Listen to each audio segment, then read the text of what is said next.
fucking these things, little cats with these long beaky nose things. It's episode 152, everybody. Hopefully you're excited, because depending on how I play my cards here, this might be the last episode of RFI ever. Might get in trouble for this one, because we're going to be talking about perhaps the most controversial, influential, and infamous German black metal band of all time, Absurd. Now, if you're wondering why all of your vaguely right-wing adjacent black metal sounds super-duper folky, 언니는 앞머리 있는 게 좋아, 내가? and super-duper like it was recorded in a fucking sewer, Better chill out there, heavy metal dick. it's mostly Absurd's fault. Sorry about that. I'm so sorry. But why the hell are they named Absurd? Well, I think they were playing off the fact that most modern-day people would consider their ideological positions rather absurd, and also their lyrical content, even when it's not being ideological, it tends to be very infected with the stylings of one of the bands that was a major influence on them, the Misfits. So there's lots of spooky vampire shit and werewolves and gore and just general kind of supernatural creepiness done in sort of like a Hammer horror way. Like when you're reading old interviews with them and they're saying that their biggest influences were insert right-wing ideologue here and Sam Raimi. Definitely an N-word. That should give you an idea of what they're about. But I think the real reason is because they wanted to be in the coveted early A's section of my CD shelf. So they're next to all these cool bands like Abhorrence, Abigail, Abigor, Blaze My Sorrow, Absu. 난 긴 깐나파. Okay, maybe that's just being egotistical. The point is, the name Absurd is a little weird, but it actually does kind of fit. Certainly a lot better than the terribly named May Result, who are an excellent symphonic black metal band from the land of...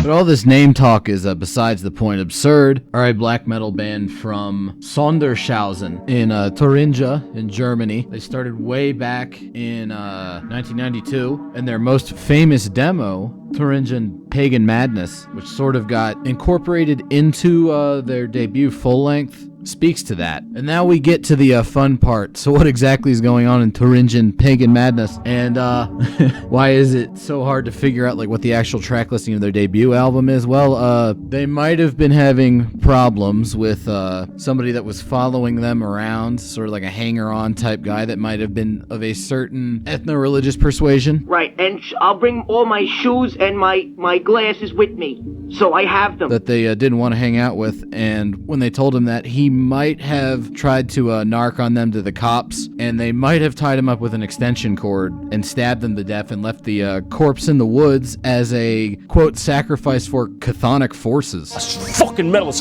fuck, dude. So that's why their debut full-length album is really more of like a compilation of demos, some of which were actually recorded when they were in jail, and that's also why the name of that album is Facta Locuuntur, which in Latin translates to deeds that speak, sort of a play on the facta non verba thing. Deeds, not words. Famous old Klingon proverb, I think. But anyways, what does this actually sound like? Well, it's an album of several different extremes. A lot of it is sort of like this very thuggish, kind of punky rock against communism, sort of like weird polka drum beat shit with black metal vocals over it.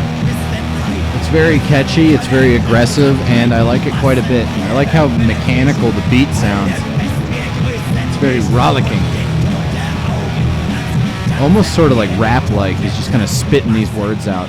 And I dig it, that's good stuff. But then on the opposite end, you get very folky stuff that sounds like this song. It's called In des Mondes Blutgenschein, which means in the bloody glow of the moon. And it's great folk music. He's going to do something cool with his voice right around here, sort of like a purposeful mistake, which is kind of an important feature of this kind of folk music.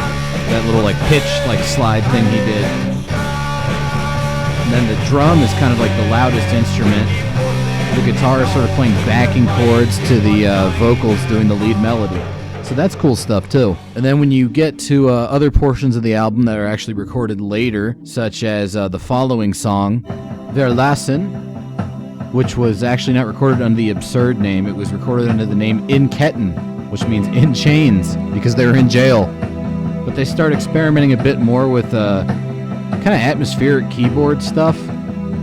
And the songs are a little bit less like punk and in your face and a little bit more kind of meditative and calm. Incidentally, no one knows who plays keyboards on this. This is the only thing he played on, and I don't even know if they knew the guy's name. This is like some weird prison/community center band.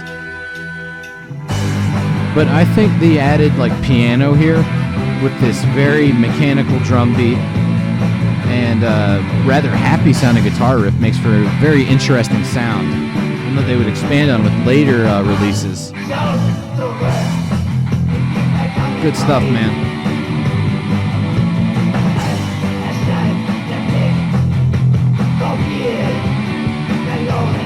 Piano doing like a little backing thing there, and that sort of like droning synth note kind of filling out the sound of this very almost Ildjarn-esque, like super primitive and like primal like beat structure. It's good stuff. And once they got out of jail, they did an EP with an intro by Rob Darkin playing some spooky synth stuff. So they're still working in the weird kind of synth realm, but they take the sort of like tribal stuff that they were hinting at with their earlier, more minimalist moments and expand it on the Asgard's Ray EP. This is one of the most weirdly produced albums out there because it's simultaneously clean and like nasty as fuck. Because it has this like really digital tone to it, and then you have this super fuzzed out guitar, and then a very clean sounding bass, and very mechanistic drums playing a very martial beat. This is probably the closest they get to Burzum, because these songs are pretty long and they are very involved and hypnotic, despite being so simple. This one's called Germanien über alles, and I'm pretty sure you know what that means. Here's where it gets downright electronic. Check this out. These transitions, like the stop-start ones. Really good stuff. But yeah, his vocals are still great. This is Sebastian on vocals still, and you still got Hendrik doing the drums. Unfortunately, Sebastian hasn't really been involved with Absurd much after this release, but he had great vocals while he was there. And it feels like sort of a techno-pop folk song, if that makes sense. The music on this album is very weird. It's not the most accessible Absurd release, but it's my personal favorite. And I like how it can get into those really harsh moments and then dig itself out of a hole by switching into slightly happier riffs and these clean vocals. I like that he does both in the same song. He wasn't doing that back on the earlier stuff. Makes for an interesting mix when he switches back and forth between the two approaches like that. But yeah, after this album, the band kind of broke up. Sort of. Because Absurd kept going, but it's no longer the same guys. There's Hendrik Mobus, he still runs the black metal label Darker Than Black Records, which puts out lots of good stuff, but he ran afoul of several hate speech laws and sort of like fled to the US and hid out for a while and was eventually extradited. So that was kind of the end of that early version of Absurd, who are exceptionally important for modern day black metal. Without Absurd, tons of bands either wouldn't exist or sound very, very different than they do now. Like probably know Akitsa, Peste Noir, Ulf Thetnar, Bill Skirnir, Satanic War Master, Goat Moon, Moonblood, Thanor, Ad Hominem, Spear of Longinus, Evil, That's a lot of names! But yeah, getting back to Absurd, the band was kind of put on hiatus, but then brought back by Wolf, Hendrik Mobus' brother, who sort of runs it as like a one-man show with a couple session guys nowadays. The thing about Wolf-era Absurd is I think it gets a bad rap. I've seen a lot of people that are big into early Absurd call the later stuff like shitty. I don't think it's shitty at all. I think it's just different, but it kind of keeps the same spirit of the band. The main difference is that there's a higher level of musicianship, and also there's quite a bit more modern black metal to it. You can still tell it's like the same kind of stuff. It's folky, it's punk influenced, but there's definitely higher quality guitar playing. The vocals are similar sounding, but there's a bit more of a black metal rasp to it. And there's overall just kind of like a more modern black metal aesthetic. And those melodic guitar bits that you heard hinted at earlier are definitely expanded upon, and I think that's one of the strong suits of the newer Absurd materials, these great guitar melodies.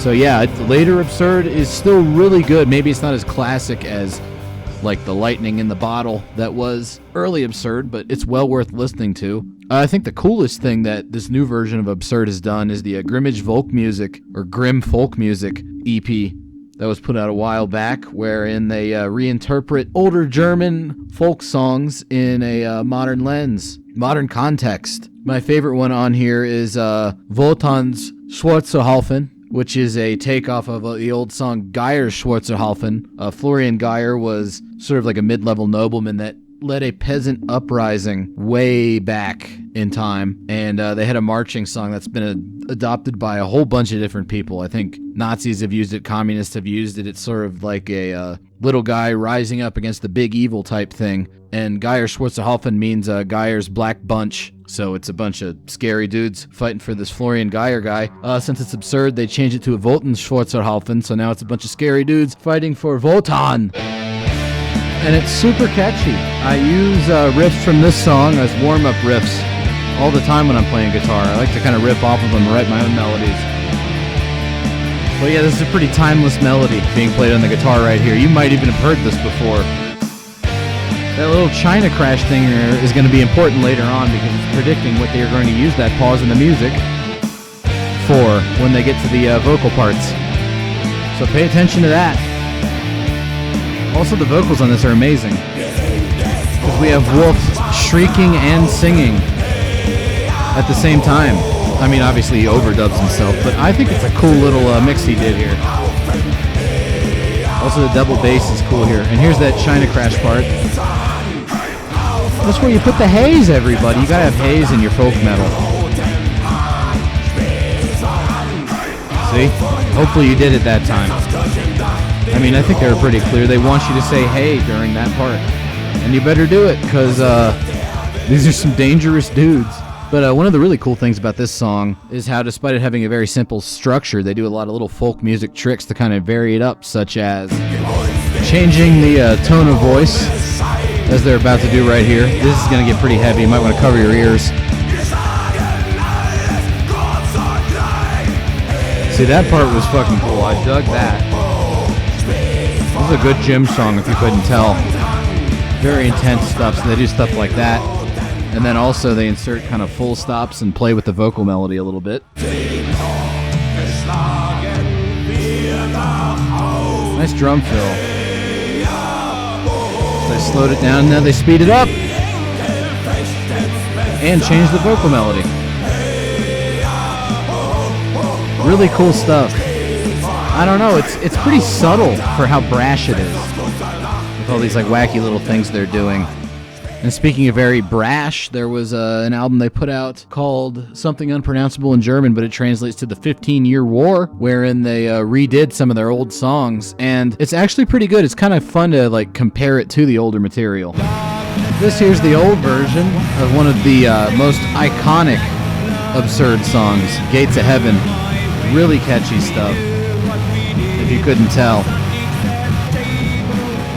This chorus is amazing and definitely absurd in multiple senses of the word.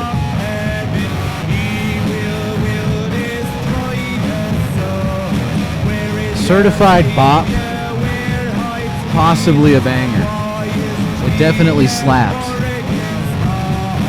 And then watch this part right here. This is the most nasty guitar tone I've ever heard. Well, you already thought it sounded ugly. Well, watch this.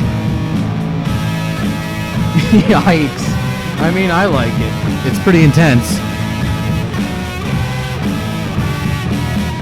Kind of doubling up on that chorus melody with this very brash, nasty, simplistic guitar lead.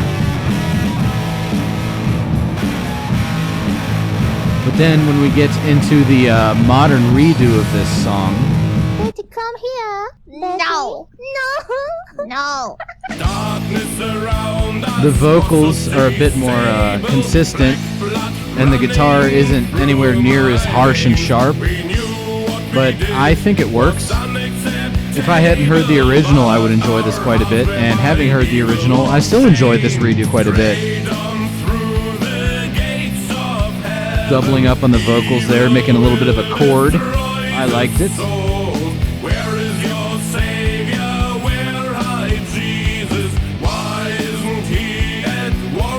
And it's true to the spirit of the original, which is very transgressive and punk, but also very black metal. And then watch how they redo that guitar part. Now that's beautiful. They've cleaned up the playing, they've added in extra layers. They're doing, it's almost more of like a solo bit now. So I think, yeah, no, new Absurd is great. Old Absurd, of course, is essential. And they're still around, and now apparently Gilal Necrosodomy from Grand Belial's Key is playing guitar for them, which could be interesting given that they were moving in a more technical direction, and he is an exceptionally capable guitarist. So we'll have to wait to see if anything comes of that. And I guess I'll see you guys next year. Or wait, no, maybe this one actually is going to come out in the new year. Fuck! I'm a Betty. No, Betty. Okay. I'm a Betty. Close door. No, close.